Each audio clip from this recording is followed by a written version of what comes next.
ગુજરાતના મુખ્યમંત્રી ભૂપેન્દ્ર પટેલ સુરતની મુલાકાતે આવ્યા હોય તેઓ સુરત મહાનગરપાલિકાના 350 કરોડના વિકાસ કાર્યો સહિત કુલ 600 કરોડ રૂપિયાના પ્રોજેક્ટનું ખાતમુહૂર્ત અને લોકાર્પણ કરશે। જેમાંથી અંદાજે 200 કરોડના ખર્ચે નવનિર્મિત અને એશિયાના સૌથી મોટા પ્રોજેક્ટમાં હાલ સ્થાન પામતી અત્યાધુનિક એલિવેટેડ માર્કેટનું મુખ્યમંત્રીશ્રીના હસ્તે આજે ભવ્ય લોકાર્પણ કરવામાં આવ્યું છે। ગુજરાત રાજ્યના મુખ્યમંત્રી ભૂપેન્દ્રભાઈ પટેલ આજે શનિવારે સુરત શહેરની મુલાકાતે આવી પહોંચ્યા હતા। સુરત મહાનગરપાલિકાને 350 કરોડના વિકાસ કામો સહિત કુલ 600 કરોડના પ્રોજેક્ટનું મુખ્યમંત્રીના હસ્તે ખાતમુહૂર્ત લોકાર્પણ કર્યા હતા। તો મુખ્યમંત્રી ભૂપેન્દ્ર પટેલના હસ્તે સુરત એપીએમસીમાં રૂપિયા 200 કરોડના ખર્ચે બનેલી એલિવેટેડ માર્કેટને ખુલ્લી મુકાઈ હતી। આ કાર્યક્રમમાં કેબિનેટ મંત્રી જીતુ વાઘાણી, નાણામંત્રી કનુ દેસાઈ પણ ઉપસ્થિત રહેવા પામ્યા હતા।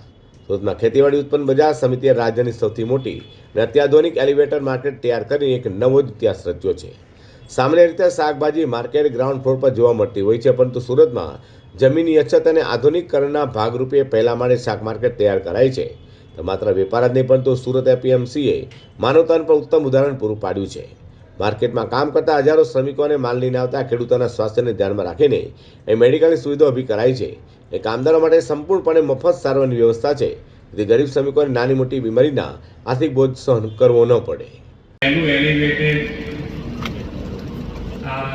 યાદ બન્યું છે સૌથી પહેલું સુંદર વ્યવસ્થા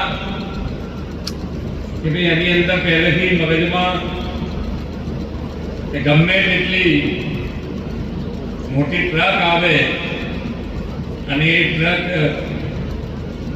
જ્યાંથી એન્ટર થાય અને એની જે નીકળવાની વ્યવસ્થા, નહીતર પ્રોબ્લેમ પાછો ફરી એનો એ થાય કે ભાઈ એલિવેટેડ તો બનાવી દીધું, પણ પાછી ટ્રક પાછી કેવી રીતે લઈ જાય, બંનેની વ્યવસ્થા સાથે વિચારીને આ ખૂબ સુંદર યાર્ડ બન્યું છે। એનો લાભ સૌથી વધુ ને વધુ ખેડૂતો લઈ શકે એવી ખૂબ ખૂબ શુભેચ્છાઓ। એલિવેટેડ માર્કેટમાં કુલ 108 જેટલી મોટી દુકાનો બનાવાઈ છે। વેપારીઓની સુવિધાને ધ્યાનમાં રાખીને દરેક દુકાનમાં એક મોટું ગોડાઉન અને 2 ઓફિસોની પણ વ્યવસ્થા કરાઈ છે। એટલું જ નહીં, દુકાનની બહાર પણ માલ સામાન મૂકવા માટે પૂરતી મોકળાશ ભરી જગ્યા પર રખાઈ છે, જેથી હરાજી અને વેચાણ પ્રક્રિયામાં વેપારીઓને કોઈ અગવડ ન આવે।